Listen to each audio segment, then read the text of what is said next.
everyone, welcome to NCERT Easy Explanation.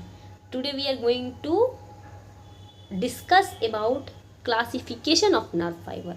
nerve fiber different basis पे कितने तरह के हो सकते हैं उसके बारे में हम लोग इस वीडियो में बात करेंगे। बहुत ही छोटी सी वीडियो है बच्चों, और इस नोट्स का PDF आपको मेरे टेलीग्राम चैनल पे एज यूजुअल मिल जाएगा, जिसको आप जाकर डाउनलोड कर लेना, और यहाँ पे उसका लिंक मैं इसी वीडियो के डिस्क्रिप्शन में डाल दूँगी। तो चलो बच्चों, सबसे पहले ये देखो कि स्ट्रक्चर के बेसिस पे नर्व फाइबर दो तरह के होते हैं, माइलिनेटेड और नॉन माइलिनेटेड।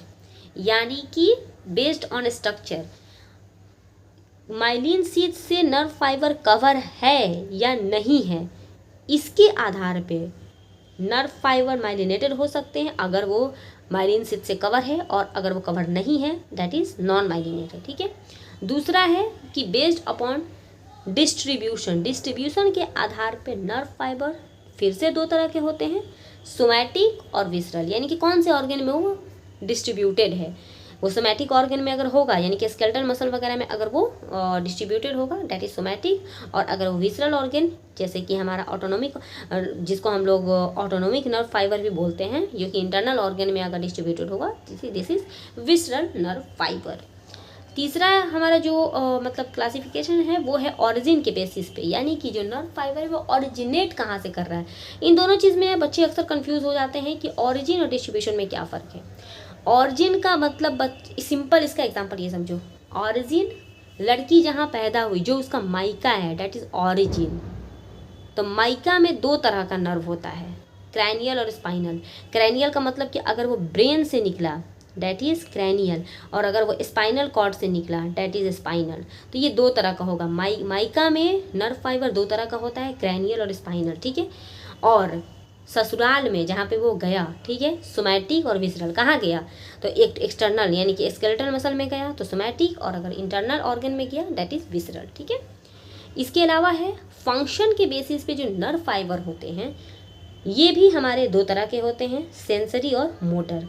ठीक है। सेंसरी बोलते हैं कि देखो वैसे नर्व फाइबर, जब भी मैंने ससुराल मायका बोला ना, तो ये हमारा मायका है, ये हमारा ससुराल है। ले करके जो खबर जाएगा, इसको ऐसे तुम भी समझ सकते हो कि जो भी इम्पल्स को कैरी करेगा बॉडी से CNS तक, दिस इज सेंसरी। फिर से क्लियर हो जाओ, सेंसरी नर्व फाइबर का काम होता है कि वो कहीं भी बॉडी के किसी भी पार्ट से CNS तक मैसेज लेके जाएगा, this is sensory nerve fibre. इसी को एफरेंट नर्व फाइबर भी कहते हैं, याद रखना। दूसरा है मोटर नर्व फाइबर, इसका उल्टा। अभी जो मैंने सेंसरी बताया, सेंसरी में क्या हो रहा था कि ये हमारी बॉडी थी और बॉडी से CNS तक ले करके जो जा रहा था दिस इज सेंसरी नर्व। ठीक है। और जो इसको वापस लेके आए, यानी कि CNS से जो बॉडी तक वापस ले करके आए इम्पल्स, जैसे कि तुमको किसी ने चींटी काटा, ऐसे तुमको किसी ने चींटी काटा, तो मान लो तुमको चींटी यहाँ पे काटी गई। ठीक है। तो यहाँ से जो नर्व इस तरह से ब्रेन के पास लेके जाएगा दिस इज सेंसरी। अब चींटी काटा तो अब तुम्हारा मन क्या करेगा कि यहाँ से तुम ऐसे हाथ हटाओ, तो हटाने के लिए जो नर्व इस तरह से ले करके ब्रेन से जो इम्पल्स यहाँ ले करके आएगा दिस इज़ मोटर, कि अब तुम हाथ वहाँ से हटाओ वरना वो बंदा फिर से तुम्हें चींटी काटेगा। समझ में आया कि जो इस तरह से ले के गया इधर सेंसरी, और जो इस तरह से ले के आया दिस इज़ मोटर। ठीक है।